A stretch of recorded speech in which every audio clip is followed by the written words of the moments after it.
কৃষিকাজ করতে করতে হঠাৎ খেয়াল হলো 2000-এ বিদেশ যাবে। বছরে 90টা বাচ্চা পাই, যদি 9000 10,000-ও বেশি, তবে 9 লক্ষ 10 লক্ষ টাকার বাচ্চা আমি এমনি বিক্রি। বাসায় যদি গাড়ল পালে, যেমন ধানের বিশালি, আমরা বিশালি করি, খড় বলে অনেক এলাকার লোক, খড় বা বিশালি, এগুলা গমের চুকল, ভুট্টার গুঁড়া, ধানের কুড়া, এইগুলা মিক্সড করে দিলে ওরা সব খেয়ে দেবে।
আমার নাম মোহাম্মদ হামায়েত আলী,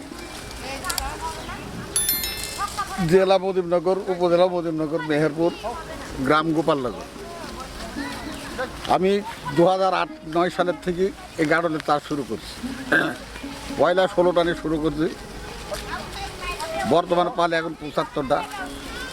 আজকে কতগুলো বেজেছে আল্লাহ পাক গাফের রহিমি জানেন। বহুত ভেড়া ক্রয় করছি, বহুত গাড়ল ক্রয় করছি, ক্রয় বিক্রয় করছি, ছেলে পেলে মানুষ করছি, এর ওপরে নির্ভর আমার। তবে ব্যবসা খুবই ভালো বিজনেসে, এর উপর দিয়ে কোনো ব্যবসা আছে বলে আপাতত আমার মনে হয় না।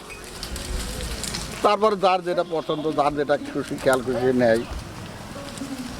তো কোনো ভাই যদি গাড়ল পুষতে চান, তো তাদের কাছে অনুরোধ আমার একটাই, অরিজিনাল যেটা গাড়ল জাত ভালো অরিজিনাল সেটা নিলে আপাতত আমার পক্ষে খুবই ভালো হয় এবং সেগুলো ডেভেলপ হতে পারে বেশ। ক্রসে কিন্তু বাচ্চা বেশি দেয়। তো হয়তো আপনি বলবেন যে ভাই ক্রস আর গাড়লের ভিতরে পার্থক্য কী? যেমন একসাথে পেডমেন্ট হবে, একটা গাড়লের বাচ্চা দেবে একটা, আর একটা ক্রসে দেবে 2টা। 2 মাস পরে বিক্রি হবে, ক্রস 2টা হবে 10,000, গাড়লেরটা হবে 15,000। একটা সিঙ্গেল হবে, ও 15,000 হবে, এটা ডবল, এ 10 খুব জোর 12,000 ছাড়া হবে। এই হচ্ছে জাতের পার্থক্য।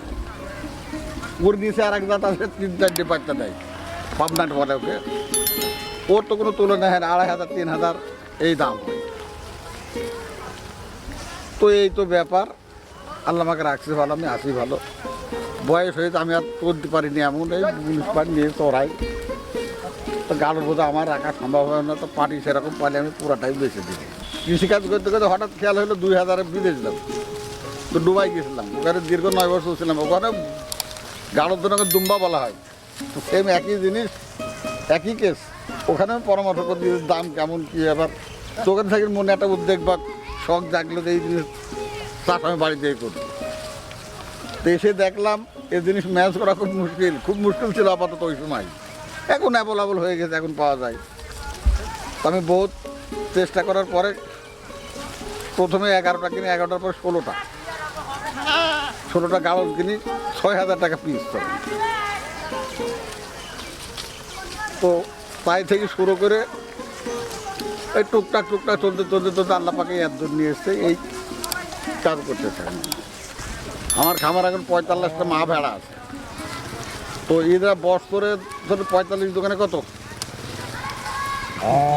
90, তো 90টা বাচ্চা তো কনফার্ম হবেই। এর ভিতরে কিছু ভেড়া গাড়লের 2টাও হয়, আবার একটাও হয়, তো কনফার্ম 90টাই ধরে নেন। তো 90টা বাচ্চা একেবারে নিম্ন, ওর নিচে আর নেই।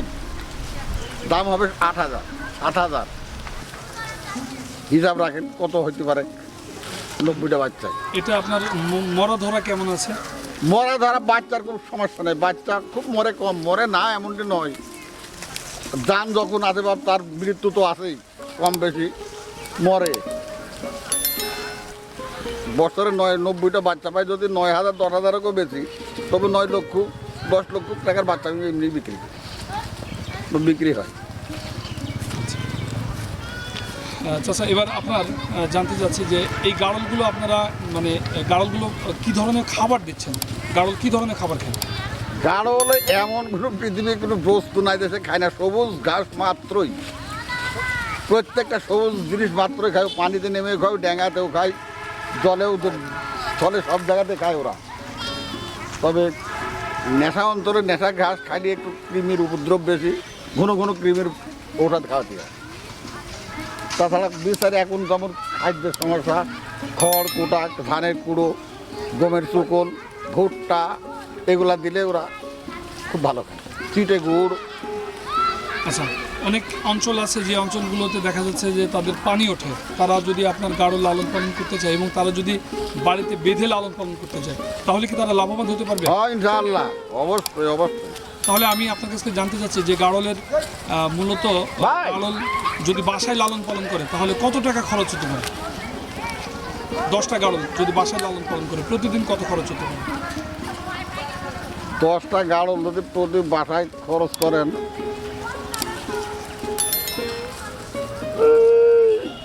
$102 পড়বে, 200-250 টাকা একটি গাড়ল। প্রিয় দর্শক, আপনারা শুনলেন একটি গাড়ল প্রতিদিন 20 টাকার করে যদি খাবার খায়, আমরা যদি 20টা গাড়লের কথা ভাবি প্রতিদিন 200 টাকার খাবার লাগে।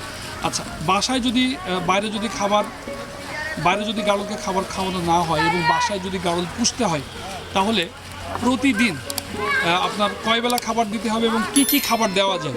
বাসায় যদি গাড়ল পালে, যেমন ধানের বিশালি, আমরা বিশালি করি, খড় বলে অনেক এলাকার লোক, খড় বা বিশালি, এগুলা গমের শুকল, ভুট্টার গুঁড়া, ধানের কুড়া, এইগুলা মিক্সড করে দিলে ওরা সব খেয়ে নেবে। হ্যাঁ, যেমন সকালবেলায় একবার, দুপুর একবার, সন্ধ্যাবেলায় 3 বার 3 গোল্লা বা আটি তাকে বলা হয়, বিশালি হয়ে কাপি। চিকিৎসার নিয়মিত কৃমির ওষুধ খাইতে হবে আপাতত বছরে 4 বার, 3 মাস অন্তর অন্তর। 3 মাসে আমরা খাওয়াই, তবে আরেকবার কম বেশি খাওয়াইলে সমস্যা নাই। তারপর যেমন আছে পিপিআর, এ কনফার্ম করাই লাগবে বছরে 2 বার, তো তাতে করে অসুবিধা হয় না। কত বছর বয়সে গিয়ে আপনারা এই গাড়লগুলো মানে বিক্রি করার জন্য আপনারা কত মাস পোষেন বাচ্চা বিক্রি করবো 2 থেকে 2.5 মাস হলে 8,000, 10,000, 12,000, 15,000, 20,000 পর্যন্ত বিক্রি করতে হবে এক পিস। 2 থেকে 2.5 মাস পরে বেচা কেনা শুরু করা যায়।